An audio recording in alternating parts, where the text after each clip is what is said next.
In the past 2 or 3 years, Dr. Colosi and Dr. LoPresti have come into our senior capstone course. And in the past, we've had discussions about many about gene editing, and other questions around sort of what makes an individual an individual. Given sort of all the things that are going on in our world today, and given that in our capstone class, we have a lot of discussion about different kinds of bioethical issues, we thought that we would kind of use this today's panel discussion to really have the centerpiece of valuing life in a pandemic is what I'd call it. We have 3 guests this year, of course. I have Dr. Colosi, who is from the Department of Philosophy. We also have Dr. Kim Curesky, who is a DPM from our department, Biology and Biomedical Sciences. And of course, we have Dr. LoPresti, who is from the Department of Religious and Theological Sciences. Theological Studies, I'm sorry. How I'm going to have you guys work this panel, the biology students have submitted questions in advance, and we'll use those as sort of default questions to ask our panel people. One thing that I'll ask right now that I forgot to earlier is if you are not one of the speakers, can you please mute your mic until you talk? Sometimes we get a lot of feedback, so please keep your mics muted until you talk. As we are moving through the discussion, if anybody has a question, please just send me a message in the chat. And again, my name is Stephen Symington. And what I'll do is I'll either ask the question that you pose then, or I'll sort of find a place to interject and I'll call on you for you to ask your questions. I'm really looking forward for us to try to have a nice back and forth discussion. So let's try to use the chat to have that kind of back and forth discussion. But if that doesn't work, again, we have some pre-made questions that the biology students have asked in advance that kind of come from the readings that were assigned for you guys to prepare for this discussion. So the first thing I'd like to do is just ask everybody, do you have any questions about the format of the presentation? I'll give it a minute. I'll give you about 10 seconds, 20 seconds. Speak up if you do. Just so if the students from my class have a question, then you guys should send it to Dr. Symington in the chat box too, right? Yeah. And even if you don't have to send it directly to me, you can post it to everybody. Okay, you can do that too. That they get their. I'll be. Dr. Reed will kind of be leading the questions, but I'll be monitoring the chats throughout the discussion. Okay, thank you. So if you want to send it directly to me because you don't want to be known, that's cool. Or you can just send it to everybody, and I'll just sort of look for the time to intervene and call on you to ask that question. So one or the other. Thank you. And you should be able to access me through the chat. Okay, so how we're gonna, just before, as we get this going, Dr. Reed had prepared a short presentation about COVID-19 and some of the biology, and I'm gonna have her sort of update that, and then she'll lead into the first question for our panelists. So I'm gonna unshare my screen right now. I'm gonna stop sharing my screen right now. And then I'm gonna turn it over to Dr. Reed for her introduction. Go ahead, Ann. All right. On December 31st, 2019, the WHO was notified of a cluster of pneumonia-like illness in Wuhan, China. In a matter of weeks, coronavirus became a household name as the virus spread across the globe. I checked midday today and we were somewhere around 1.5 million people infected with about 87,000 deaths. The world watched as areas of China were locked down. The world watched as the virus caused devastation in Italy, a country with one of the oldest populations on the globe. The virus came to the US, and a slow spread gave way to an epicenter of infection in New York, which accounts for about a third of cases in the United States today. Reports of toilet paper shortage were quickly followed by reports of shortages of medical equipment, things like gloves and masks and ventilators. The media started urging people to stay home, to avoid gatherings in groups of certain sizes, to practice social distancing, to wear protective face coverings, and all of that in an effort to flatten the curve to try to avoid overwhelming our healthcare systems. When resources become scarce, medical professionals can be forced to make decisions about who to treat, who gets a ventilator, and who doesn't get one. So in today's panel discussion, we're going to sort of take a look at that issue, sort of the issue of the value of life in a sort of crisis situation such as this one, and we're going to explore it through different disciplines' lenses. And so we have Dr. Tony LoPresti, who's going to share with us the sort of a look at the issue through the lens of the Catholic intellectual tradition. And Dr. Colosi will lend a philosopher's view to the issue. And Dr. Kimberly Curesky will give a voice to the healthcare workers, the people who find themselves on the front line and the people who will have to make those kinds of decisions. So I'd like you to join me in sort of a wave of appreciation to our guests for being here today. And I'll start the discussion by asking sort of the main sort of central question, which is, what goes into making a decision about who gets care and who doesn't? Now, Dr. Curesky, can you start us off? Can you hear me? Okay. Yep. Yeah. Okay. So as far as what goes into deciding on who gets the resources and who doesn't, I think, what sticks out in my mind as one of the strongest determinants would be the patient's ability to improve. And it doesn't necessarily mean improve to their prior standing in my mind. It's more just, can they improve health-wise? And I think a lot of different aspects go into that. I think another aspect of it is how long the healthcare group has to kind of make that decision. Like, is it something quick? Is the person, rapidly deteriorating, or is this a slow deterioration over time? How many people is that happening to at any given moment in any facility? I'm sure that plays a role into it to a certain extent as well. Just in general, the ability for people to sit there and critically think on the person's case. And then one other aspect that I had kind of thought about too was what are the patient's wishes?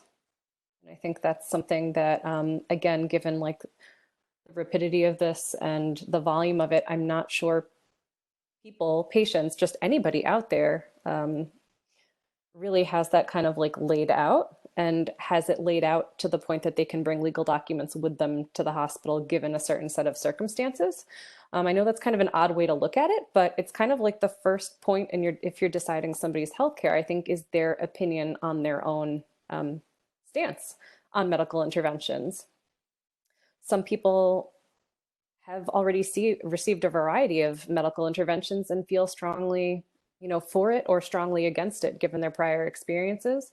Just from my personal experience, certain religious sects opt out of certain healthcare interventions pretty strongly, to the point that if they even come up, you need to call somebody from their religious doctrine to weigh in on it. I think that's kind of, one initial aspect is how are the healthcare providers going to find out what this patient's standings are on their own care that they'd like to receive? Is that adequate? Yeah, that's great. Dr. Colosi, you want to weigh in? First thing I want to say is this is actually a new topic for me. So I've thought about a lot of medical ethics topics, but I've actually never thought about the ethics of triage. So on the one hand, I'm just sort of catching up to speed on it here.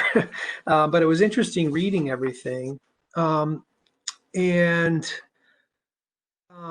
noticed in the readings, I don't know if you guys had a chance to read the one that Cornel West and his colleagues did in response to the New England Journal of Medicine piece, but just to maybe also help our discussion get more vigorous or something, there does seem to be like two basic approaches. One, quality of life approach, And one, you could call it sanctity of life approach, but that word sanctity always has a religious sort of tone to it. So we could switch it to equality of the dignity of every person approach.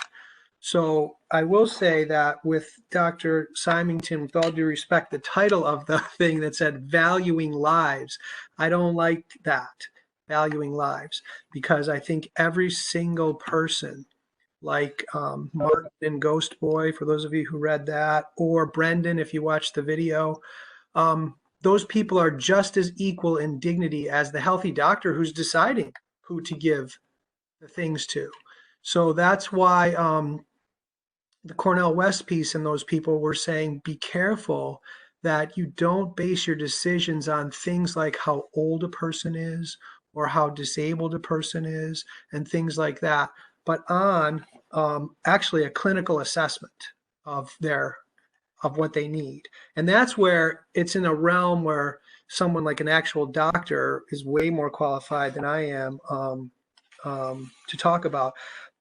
But there is a danger, and there's sort of some connections, I think, to like even that World Health Organization quality of life index makes me cringe in a way. I understand that it's put in that document that you guys sent out because they want to help people not have those injuries that would hurt them in those ways. But to the extent that you base the value of somebody on a trait,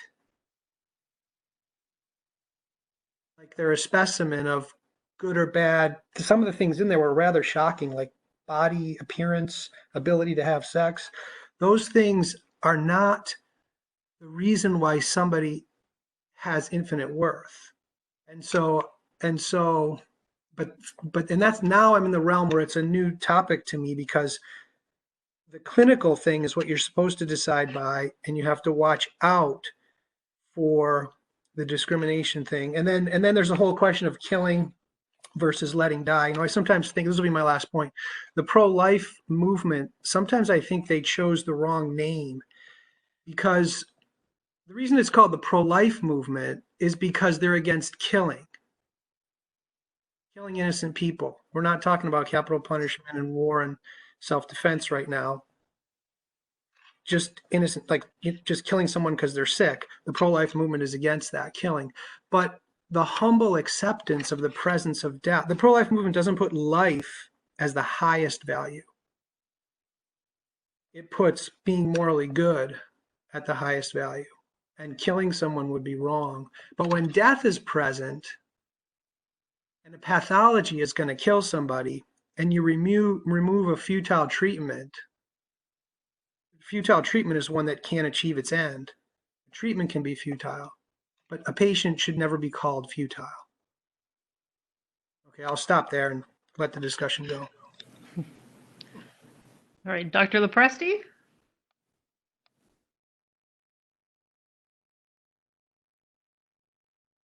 You might be muted. We can't hear you. You can't hear me? I can hear you. I can't. Here's my problem. Oh, wait. Yes.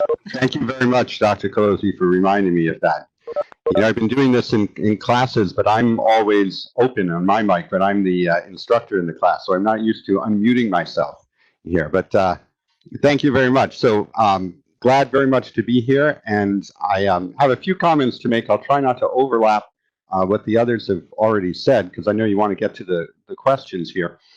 So first, just a bit of context.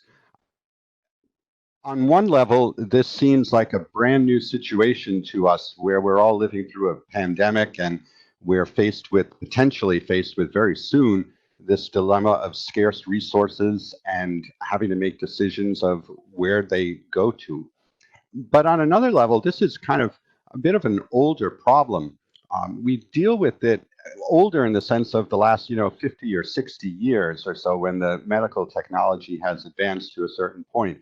I think this first emerged on the scene in the early 1960s in Seattle, when the first kidney dialysis machines became available. And they had very limited number at the time, and they had certainly plenty of patients with kidney failure who were assured of dying if they were not on dialysis, and they had to make decisions about who got to go on the machines. And they formed committees and they developed criteria, very much like we're talking about today, and it was highly controversial, and it got into issues of social worth, which is sort of like the opposite of what Dr. Colosi was talking about in terms of, every person has their own dignity. And what do you do instead? Another approach is to try to put a value on people's lives, whether it's the WHO or that committee in Seattle that was doing it, which came, by the way, to be known as the God Squad, because they were making decisions which were highly controversial.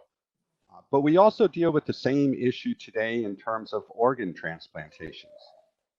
There's often a shortage of vital organs, and people go on waiting lists for them, and there are elaborate criteria established, often controversial as to who gets those organs. And a lot of people die while still on the waiting list because the available organs went to other people who, were closer to meeting to the criteria or who lived in the right geographical region of the country. So I guess in context, I'd like to say in a lot of ways, this is not really a new problem. It's just kind of a different context for an old problem that we've had. Now, I think, too, the toughest part of these decisions is when, if you accept, the principles that have been articulated, things like everybody has human dignity. We don't want to discriminate based on, age or sex or race or whatever criteria you want to put in there. We don't want to discriminate that way, and we do want to accord resources to the people with the greatest probability of recovery. If you go with those sort of like main ideas as your foundational points, where the rubber meets the road is when you have ties, right? And by that I mean when you have patients whose probability for recovery seems pretty much the same. You can't distinguish one or another, and you claim that they all have equal dignity. Then what do? I think those are the difficult issues, and some of the the questions that have come out into in the public domain in recent days have been questions about related to age. If you have the patient who is 95 years old versus a patient who is 25 years old, yes, they both have equal dignity and maybe they both have the same chances of recovery. But when you have to choose one or the other, how do you make that kind of choice? Right? And things of that nature. I could give more examples to that, but I'll leave that for later on. I think the key question is how do you, when all things seem equal, what criterion do you fall back on for making these very difficult decisions? Do you have any student questions, Dr. Symington? No. What sort of came to mind listening to Dr. Colosi and Dr. LoPresti was sort of what Dr. Curesky said in the beginning was part of this depends on how much time the doctors have to make these decisions, right? And so you want to add to that? I was reading through the criteria for determining quality of life, and what immediately I thought of as being someone who's practiced in a hospital was, this is amazing, but who is going to have the time to do this in the midst of a pandemic or anything going on that's needs to be dealt with yesterday? And it really made me think, like, what, I love this, but this should really be like somebody's job. Like that should be a position in a hospital, or I don't know if that's a good thing or a bad thing. It kind of brings up some bias, but like bringing up whatever score somebody receives, could that show up high up on the electronic medical record as like, there's their name, here's their score. But then would that negatively affect patients' experience by their providers? Because we know that it's not just one doctor and one nurse we see in a hospital. You see a whole bunch, especially if you're in the ICU, you're not usually speaking for yourself. So your data and your numbers speak for you. And if that's the case, then, I don't necessarily want to be the one who's scoring a 25 because I'm probably going to go really low to the supply chain and supply demand. And the same thing with that, piggybacking on what Dr. LoPresti said with the organ transplant supply and demand, is, there's an entire organization devoted to allocating organs. Right now, there is no central organization dedicated to allocating resources like that, like ventilators and things like that. If there was, maybe patients could be shuttled more effectively between other healthcare facilities, and this wouldn't be, as much of an issue. Okay, sorry. Go ahead. So we have a question that came from the audience. And the question is, if we base our decision on patient prospects to get better, does that imply some inherent ageism, as younger people tend to recover better or more quickly? Is there some way to avoid this, or is it not true? And Dr. Colosi, how about we start with you this time?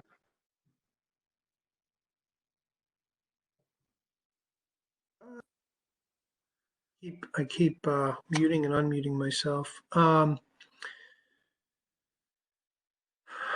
Yeah, so that's, I like how you say in there, is there some way to avoid this? Because it's giving me the sense that you have the intuitive sense that basing it on age is a form of discrimination, unjust discrimination, and I agree with that.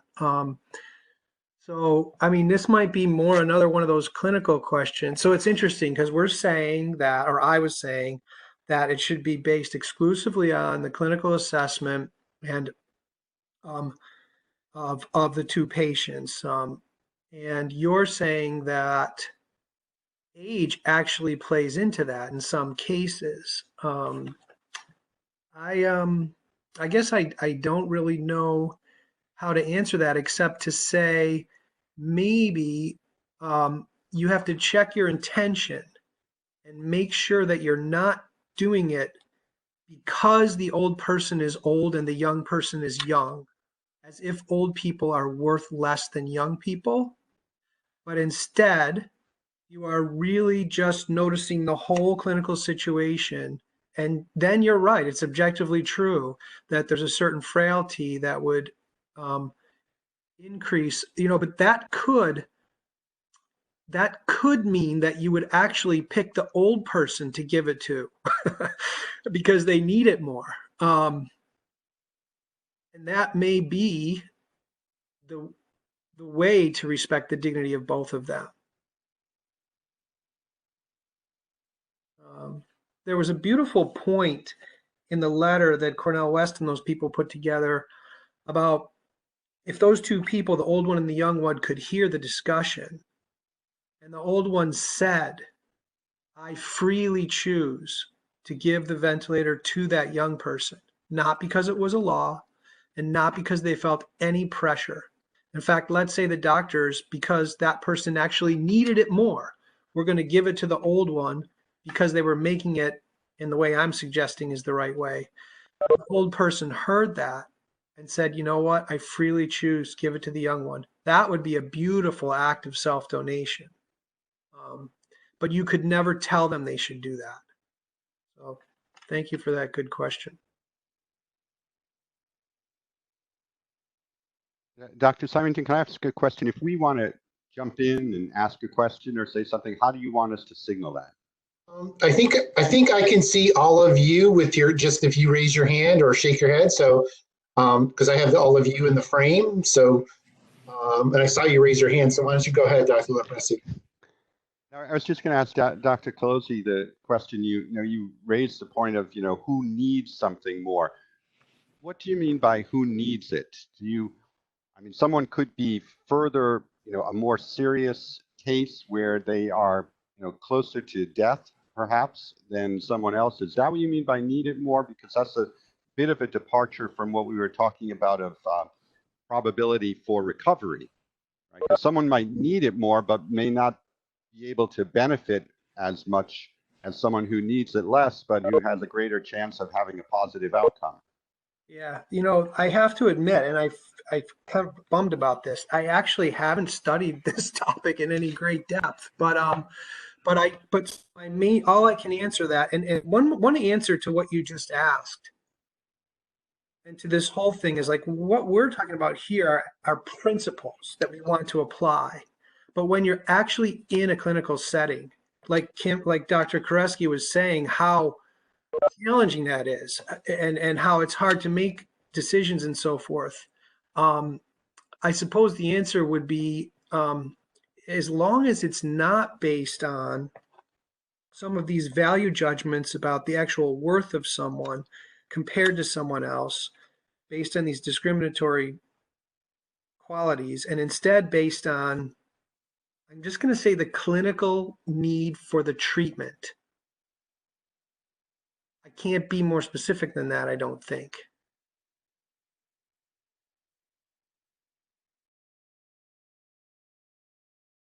I think too, age doesn't always imply health. There are plenty of, unfortunately, young people who have immunocompromised, systems for one reason or another. Somebody who's 25 may have, an inherent defect that has led to liver failure or other. I think of like cystic fibrosis is a great one. I'm not a great one, but it's a good example right now, for anybody who has CF that may be in their, teens, 20s, 30s, that they're probably pretty scared right now, given that they already have underlying lung disease. And not saying, that for them, I'm sure they are questioning, like, is my pre-existing condition something that's going to not get me a ventilator, coming from the wrong, view, that I won't have the chance. I think of, an example, my husband's close friend, childhood friend's wife is, I think, 38, has, pretty much exceeded her always estimated life expectancy already. And it's, a pretty significant fear for them right now that something will come up with her. And, in reverse, although she's young, because she has that pre-existing condition, will that lead her to not be chosen for whatever treatment that's available? So that's just kind of another perspective, is young doesn't always equal healthy. I had 95-year-old patients who are still going to the gym every day. Not lots, but some. I think Dan Hermo has a question. Do you want to open up, Dan? Yes. I actually just want to add on to that because someone that we know who is actually from my town. There's a 30-year-old male who went in through my ambulance department to the hospital, and we found out that he actually passed away, and everyone's freaking out. And I'm basically saying, well, do we know his underlying or his past medical history? We don't know if, even though they say maybe young people have a better expectancy of living or beating this virus.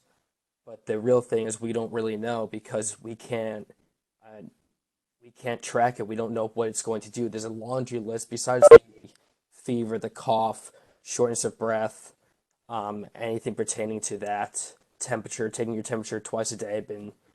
People have been telling me to do that. I'm actually just going to inform all of you, but I actually got tested today because I was in contact with one of my brother's friend's siblings who actually had it, but I didn't know at the time. She was tested the next day and then revealed that she was actually positive. And to protect my family, I decided to go and get tested. And so as I'm weighing results, I understand like it's a little bit or a lot to take in. It's a lot to take in for me too, but I'm just keeping my head up because I'm just hoping I'm okay. At the same time, if it does become something I physically know, well, with like my medical history, I'm not sure if I'll beat it, but I have a pretty good chance of beating it. And with the right attitude too, I feel like that would also help. But sometimes it's just stuff happens, and sometimes you can't control. Even if you put the person on a ventilator, or you do like an endotracheal intubation to help them breathe. Sometimes it doesn't always work out, and that's the unfortunate part of medical science.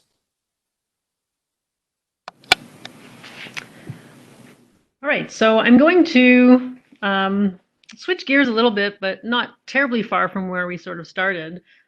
Quite a few students from the bio group had questions around this do not resuscitate sort of news piece that was circulating.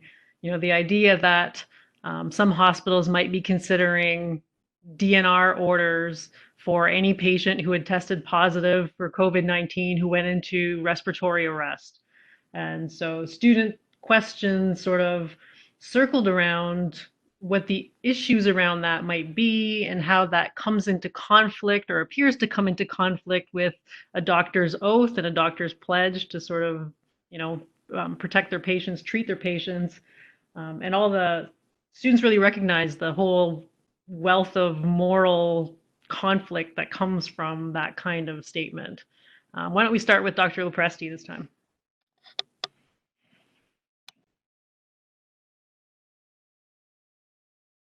You're muted. You're muted, Tony. I remembered that. Thank you for the reminder, though. I think you can hear me now. So yeah, I mean, this is a difficult issue to deal with. A couple of considerations that come to mind that may be applicable here. Number one, even in hospitals outside of a kind of a pandemic, you know, overworked, you know, kind of chaotic environment, only about a third of the time when CPR is undertaken in a hospital is it actually successful. So I think sometimes we have a sense that it's, you know, you do CPR and you're going to revive the person. Well, most of the time you don't. And even of the people who are revived, it's only about or less than a third, I believe, of those who survive long enough in the hospital to be discharged. So the number of people who are ultimately going to benefit from CPR, particularly if they have other underlying conditions and complications to their health, is a lot smaller than we might initially realize. I think too, I think the motivation in that article, I believe was in the Washington Post that we read, was to protect the medical workers, the healthcare workers, doctors and nurses, or anyone involved in that. And I think that's a legitimate concern, right? That you have to protect your sort of infrastructure of care. Otherwise, you know, you jeopardize the health and lives of other people. So I don't think there's an easy answer to this question. I think a lot of it is probably dependent on, you know, how, you know, critical your staffing needs are at the time. You know, if you're at the point where you are stretched so thin that you can hardly fathom losing more people, I think it makes a stronger case for considering a policy like this.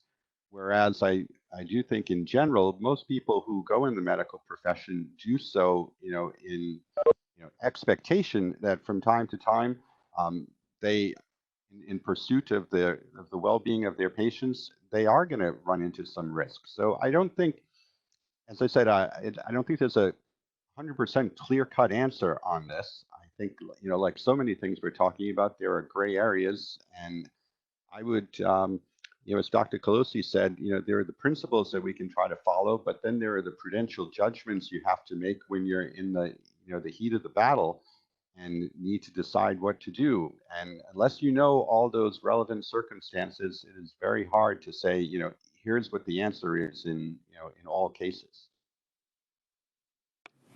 Dr. Curesky, do you want to add to that? Sure.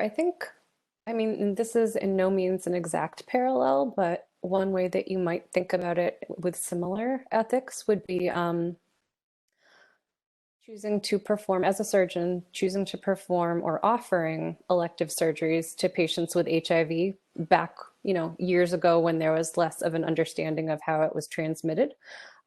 With that, and even nowadays, anybody who performs any procedure invasive like that, that runs the risk of, you know, possibly getting a needle stick or anything like that with a patient with HIV or hepatitis and possibly infecting themselves. You know, it's something that the risk is in that exact, or in those specific circumstances, the risk is fairly low, but those things do come up, and then you do risk infecting yourself as a surgeon or as the provider that, you know, may run into something like that. But yeah, that was just kind of like as a parallel what it made me think about a little bit. I do think you do go into it knowing that there are going to be some risks and some exposures. Um, I tried to think of like how I would feel for my hospital when I worked there to be approaching this, and to hear an across the board DNR on the inside made me feel a little uncomfortable. Just for the patients, I would almost feel more comfortable putting myself at a little greater risk knowing that it would care for more people. But I know I'm one person out of, however many people are involved. I think they were also in that article addressing the issue of not having enough PPE. And that was part of it too, not just that the stuff can be transmitted through the droplets, but that there wasn't enough PPE to adequately protect everybody that gets involved with every code. I think that was the article too that brought up that like when somebody calls a code, it's not like two people that show up, it's like a whole flock come running in and like do a bunch of stuff, and there's chaos going on. People are jumping on the patient, and this sounds really inelegant, but the job gets done, but it is not elegant at all when you're in there. And from that perspective, I think that's even like an entirely other level of ethics on there not being enough protective equipment. And because of that, they're now having to choose patients' lives over others, or end patients' lives, or allow patients' lives to end, whatever the most proper terms are to use that. Dr. Colosi, do you have anything to add? Yeah. So first of all, I agree with that point of Dr. Curesky that I think it should be each clinician's listening to their own conscience decision if they want to go in there or not. Like I have a friend of mine down in Philadelphia who wrote to me sort of in a panic because her sister is a doctor, also a mother of 4 young children, and she's going to work, the sister. And even my sister is a teacher, and she teaches people in a very poor part of rural Florida. And the school, I mean, these people don't even have food. And the school's asking the teachers to put some PPE on and go in a van and deliver food to them all. And my sister's doing it. And of course, my family's very concerned about her. And this girl's sister, she wanted me to give her a moral argument to tell her that she has more of an obligation to stay alive for her kids than go to work. And I said, I can't decide that for you. I said, you got to tell her how you feel, and each person has to listen, to their own conscience. So I would go with that rather than a blanket DNR. And I think there's a huge danger with the blanket DNR order, which is what the public discourse article was talking about. And that is, and this is, in a lot of you have had me for the discussion about euthanasia, and many of you are in favor of voluntary euthanasia under certain circumstances, which I'm not, but all of you pretty much are against non-voluntary euthanasia. And what you have here with this blanket DNR is that shift from the patient and the family to the doctor or the hospital. It's a shift from voluntary to non-voluntary. You're taking the decision away from the patient and the family and saying, we will decide if you get a DNR order or not. That's a shift from voluntary to non-voluntary. And that's what the public discourse article was very worried about, that this whole thing, if this stuff, let's say they do that at a hospital and it becomes common on the news, this hospital just did blanket DNRs, and so did this one, and so did this one, and nobody stops to think, holy smokes, those are doctors deciding for people that and that's very, very dangerous. So that's what I would add. Dr. Curesky? Who's making the decision for that in the hospital? Is it on the business end, or is it on the medical end? Is the CMO, or is it the CEO or CFO? I can't remember from the article. I don't either, but I kind of wonder. I've had thoughts on, who should be in upper level management in healthcare, and they're just my own personal thoughts. So, beyond that, I can't share that. But I wonder who's in charge, or who who that was coming from for this particular health system. Abigail, did you just raise your hand? Okay. If you know, tell me. I just, I wonder if it would be if it was different coming from a CEO or a CFO versus the chief medical officer. Yeah, there might be. I guess what you're suggesting is that if the chief medical officer noticed some sort of extreme emergency, and I don't know, to make it really radical, he could see or she could see that all the clinicians would die if they started doing DNRs, and he said, don't do them anymore.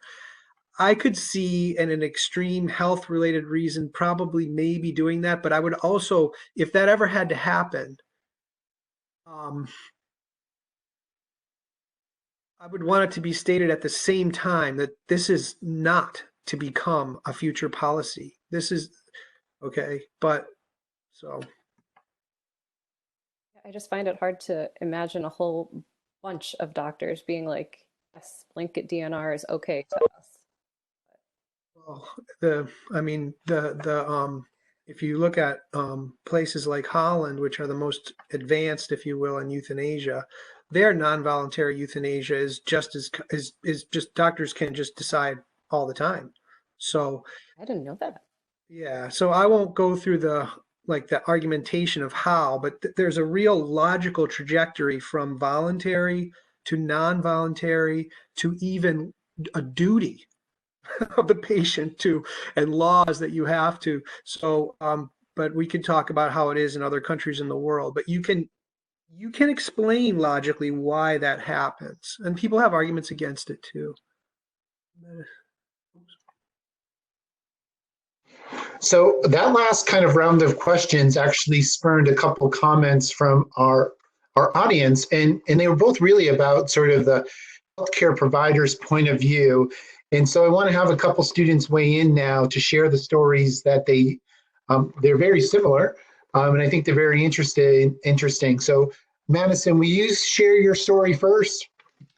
Yeah, so I currently work in a hospital as a CNA, and I've been working almost every day because we're short-staffed because one, the staff doesn't want to work because they're afraid of getting COVID, obviously, but we currently have no cases, or staff members are just overtired. And we get screened every time we walk in the hospital. They take our temperature and ask us 5 questions, no matter if you were there yesterday or not.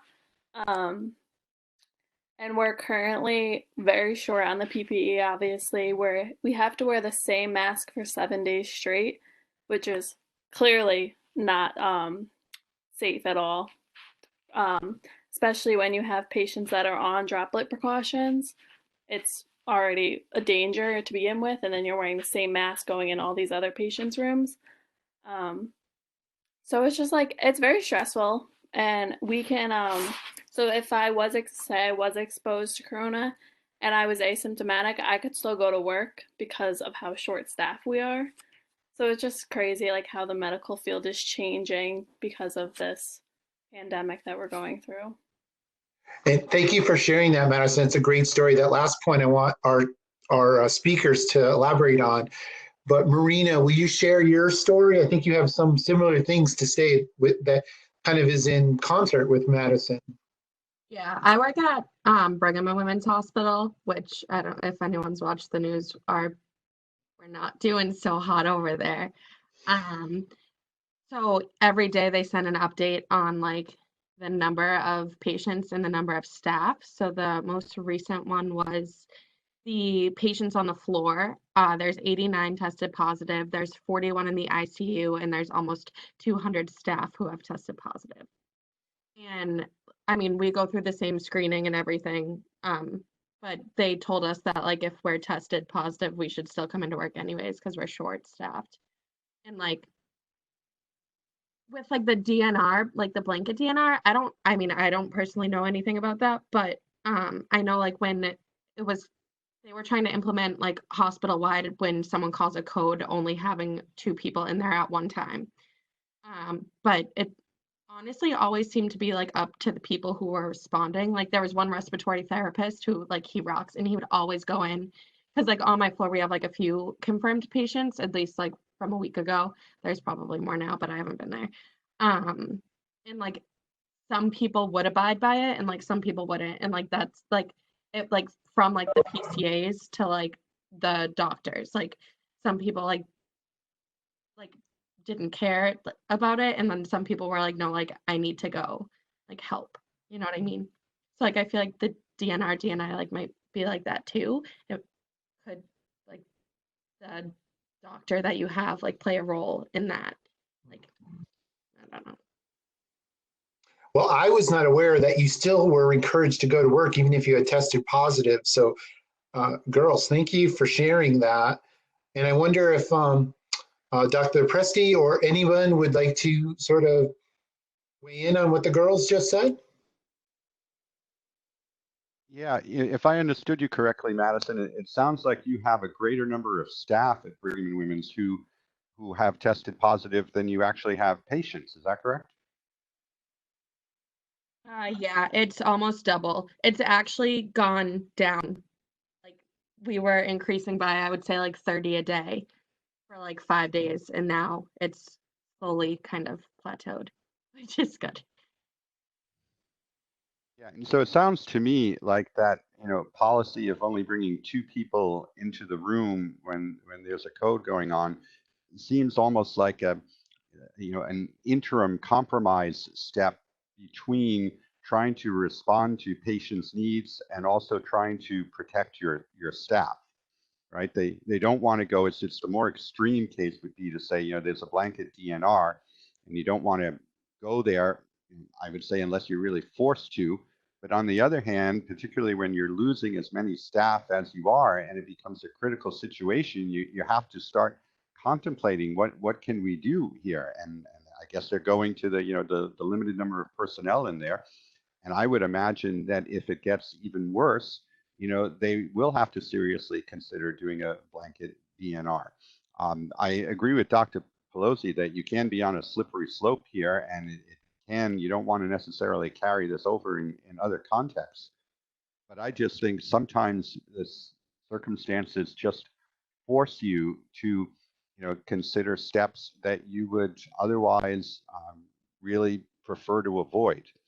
And the people making the decisions about this, to go back to Dr. Curesky's point, I presume it's a panel of people who are considering these things, and this is going to sound sort of like rather Aristotelian of me, but I think I would want the people in my organization who are known for their prudence and their compassion in there, the strongest people. Now, I don't know that necessarily translates into the CMO or the CEO or exactly who it is, but I guess I would want the wisest, most compassionate people I know to be on that panel, because these are very difficult decisions to make.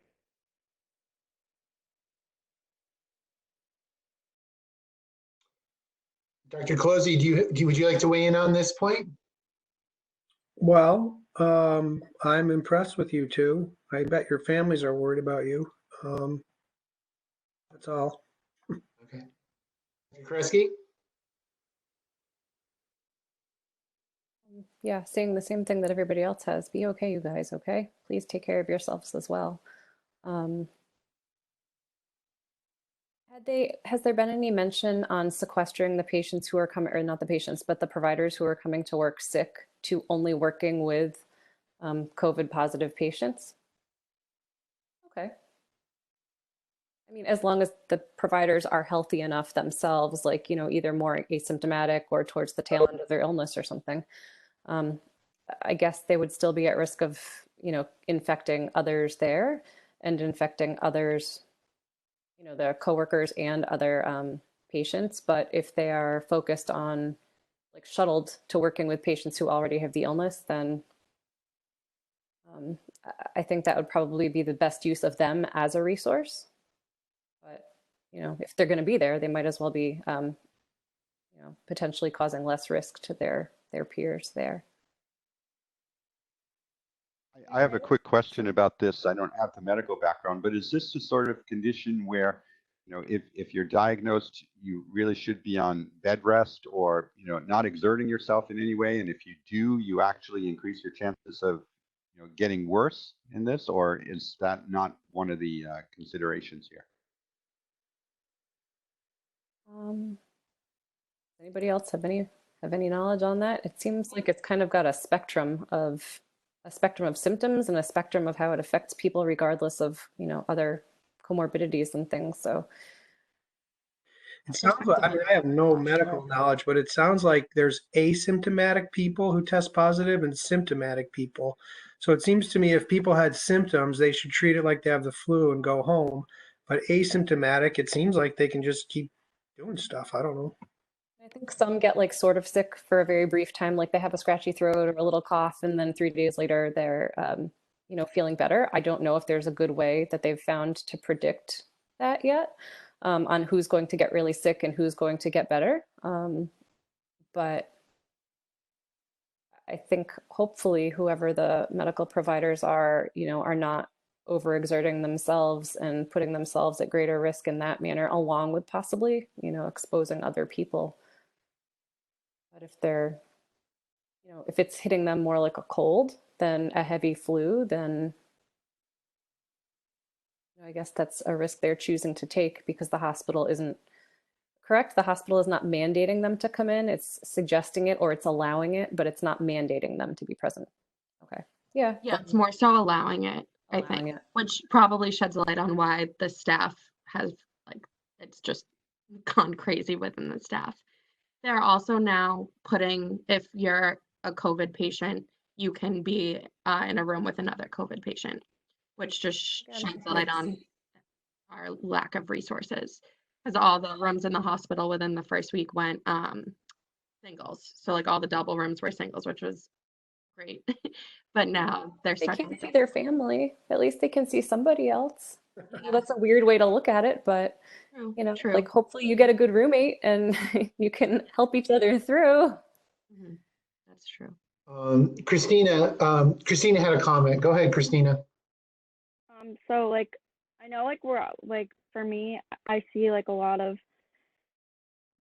celebrities or TV personalities and stuff that have said that they've tested positive and they've been documenting what their symptoms were, how they were feeling, and it's ranged from cold symptoms to some saying that it felt 20% of their lungs were working when they were at their worst. But I also saw something really interesting, which is how we were talking about if people should be in bed rest or not. And I know there's a CNN anchor who tested positive. I forgot what his name is, but the male. And he was talking about how he was just really active and stuff while he had it. And he thought that helped him get better. Whereas he felt if he stayed in bed, he would have gotten worse and maybe wouldn't have recovered to his maybe in the time that he had recovered. But I thought that was interesting. Thank you, Christina. I saw a question. Someone asked about the healthcare field and whether this would make people, less people want to go into the healthcare field after this because they're seeing the lack of resources. And I had a thought about that, and I wanted to ask Dr. Curesky, who is a doctor. So one thing, my thought was that I think it's a cultural problem. So I do this analogy sometimes in class. If you pick a sport like the NFL and think of all the billions and billions of dollars that go into that and all the tickets and all the people in the stands cheering, and then you have on the field the most healthy specimens of humanity running around out there, how much money we put into that. And by the way, I like football. The Bills are going to win the Super Bowl one of these years. But I really think that if we had a proper understanding of the meaning of suffering and the importance of caring for the vulnerable, that my analogy would be keep all the money, keep all the cheering, and take the players off and put sick people on there and cheer for them and help them. That is a dramatic way to make my point that I think we have too much. We especially in this country, we don't actually have to have limited resources. So I think it's an attitude problem also. But anyways, maybe Dr. Curesky, who is a doctor, could answer that student's question about whether people are going to not want to go into healthcare when they see the shortage of resources. I liked your analogy because I have that ethical debate with my husband, who's a huge sports fan, on the regular, on many levels. You can guess what side I'm on. But I have thought about this too, given that I'm talking to so many of you guys about your career choices. And I do wonder if this is going to deter people, but I also wonder if it's kind of along the lines of how people respond to enlisting in the military during times of like political unrest, which I believe they tend, and I'm not a political scientist, so I don't know the actual numbers of it, but I suspect that after 9/11, there was a large increase in the amount of people voluntarily enlisting. And I suspect it may actually be approached like that to a certain extent as well. People being like, wow, I really want to get out there and I really want to participate in this and see that this gets better and see that this doesn't happen again in the same manner. As far as the resources, I'm hoping that on multiple levels that, like you were saying, allocating resources that the country is putting in one spot, I'm hoping that that this has shed a light on something that's really important and that will improve and hopefully, not put people at that same risk should something like this come up again. Dr. Curesky, there were quite a few student questions also about the mental health state of healthcare providers and how this sort of exhaustion and overwork and sort of emotional fatigue and all of that stuff, whether there are resources in place to sort of help with that, whether this would lead to sort of clusters of more mental illness within practitioners of those fields. Just from what I've been reading, they're expecting a huge increase in PTSD among healthcare providers after this. And, also whether it's like permanent leaves or temporary leaves afterwards, that, people will be seeking healthcare treatment. As far as a lot of support available and lack of sleep and all those kinds of things, I mean, I think during your training, unfortunately, you kind of get exposed to a lot of that stuff at baseline, not at all like this, but just at baseline. You're not getting a lot of sleep. You're not treating yourself, self-care as well as you probably should be. I don't remember there being any resources that I was offered for that kind of stuff, except my last year. I know I had to, reschedule, reevaluate the schedules because initially a lot of the on-call hour burden was given to the first years, the interns. And they did put a rule going through that, they put some really strict parameters on that, inhibiting 24-hour work schedules and things like that. So I'm sure there will be some stuff, but right now, I bet you they're probably just, again, similar to military being, expected to go out and perform and not necessarily being immediately supported. There'll probably be a lot of backlash for that later on. How do you ensure patient care, sort of quality care, when you yourself are barely sort of functioning? That's probably an age-old question on how the medical community treats their staff and their doctors and their healthcare practitioners. Like I said, I think they've tried to adjust resident hours to, eliminate some of that. But what they found on the other end was residents and doctors complaining that the residents are not getting enough time training. Because if you take away a lot of those 24-hour shifts and you inhibit a lot of the back-to-back shifts that were there, you're eliminating hours-wise over whether it's three years of residency up to like 10 years of residency and fellowship. That's a big chunk of time that you're taking out and exposure to different cases and different, surgeries that people could be performing. I don't think that's right, but that's also to a certain grouping only too. That's only talking about the residents. That's not really talking about the actual physicians. I don't think there's necessarily a governing body that's saying, oh, you worked 24 hours, you better go home tomorrow, you shouldn't go to your office and see your patients. I mean, I think ethically, most people probably say, well, you should know yourself and know when you shouldn't be doing something and take your own time. But I don't know if that's a good enough answer. But yeah, that's a good point. And that part sucks. Dr. Colosi, Dr. LoPresti, do you have anything to add? No.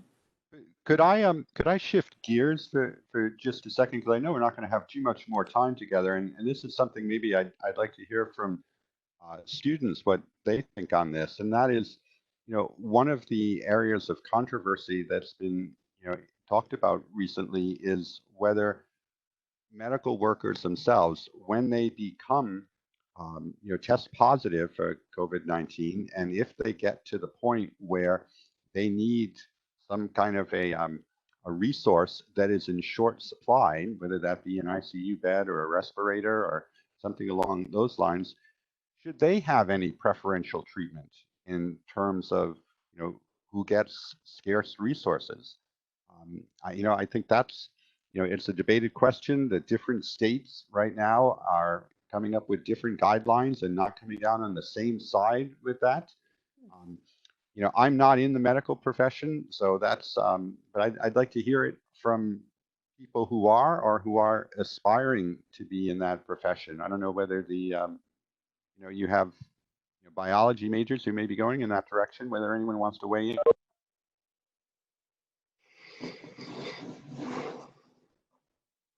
Any of my students want to weigh in? I can talk for a second. Go for it, Lucy. I was listening to a podcast yesterday from Radiolab, and a girl called in and she said that I think she was a microbiologist, or maybe I don't know. She was some type of doctor, and she said that her father-in-law was experiencing symptoms. She sent him in, and then he went in right away and got in on a ventilator. And I was and then I read the questions that we had, or the articles for today, and I was he went in right away, and then they were saying how we can't treat people who are older or disabled people any differently than healthcare workers. But I feel there has to be some type of I feel like there will be a discrimination in hospitals to treat and put the resources towards the healthcare workers over other patients, whether they're old or young. But I think they're going to allocate the resources to those people. But going to Dr. Colosi's point of the dignity of a person, I don't know if we should be treating them differently. I don't think we should be, but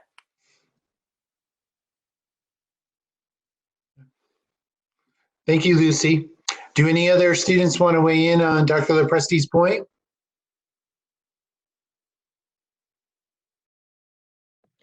I guess to shine a light on what Lucy said about the healthcare workers being favored over other people for intervention.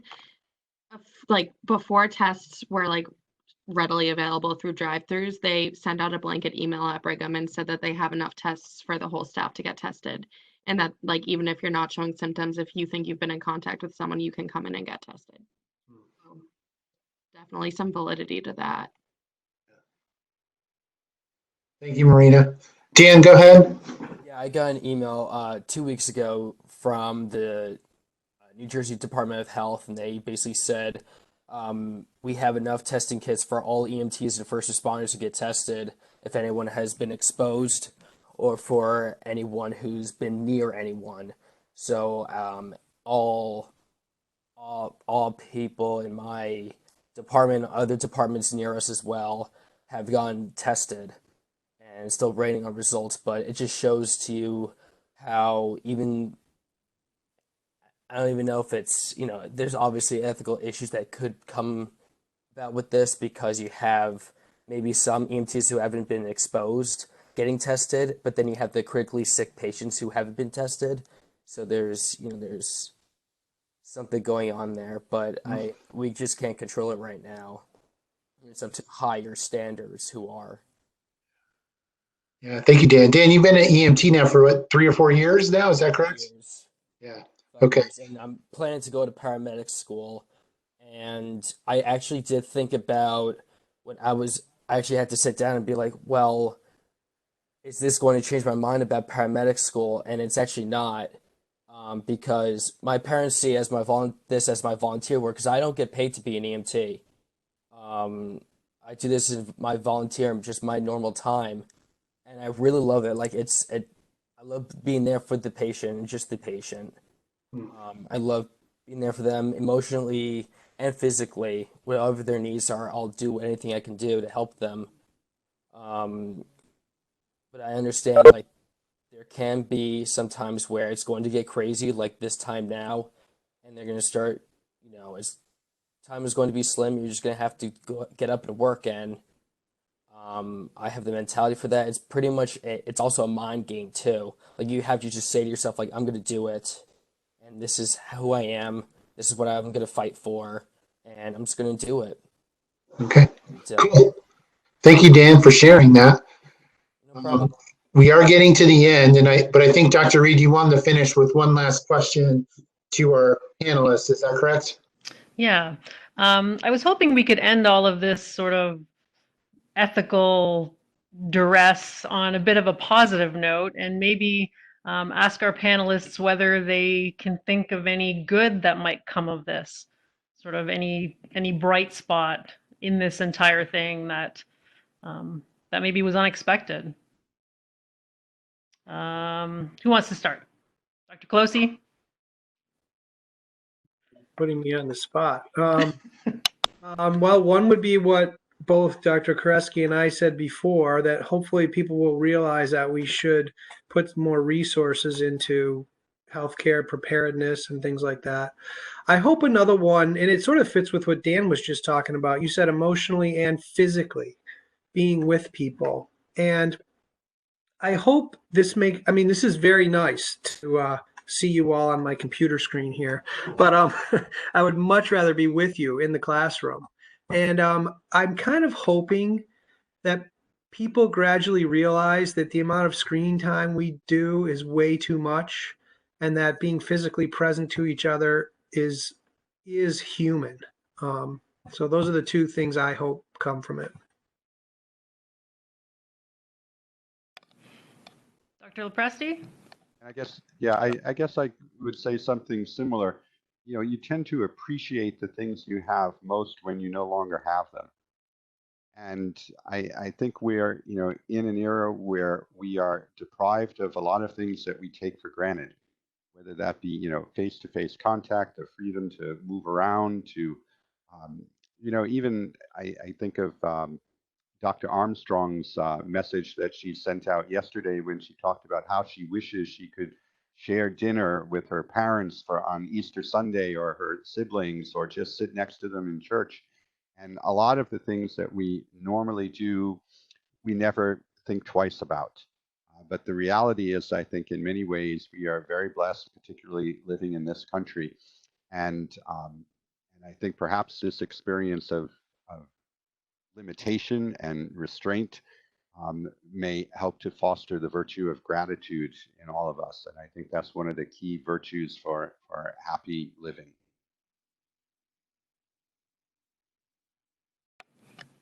Dr. Curesky? Again, similar along those lines, but just kind of taking advantage of this time in a different way of, spending time with my son and my husband every day. I mean, with my sons too. It's not easy to get work done with him, really, but we've really, because we can't really go anywhere. We're not buying things. We're not, doing the stuff that we would normally be doing.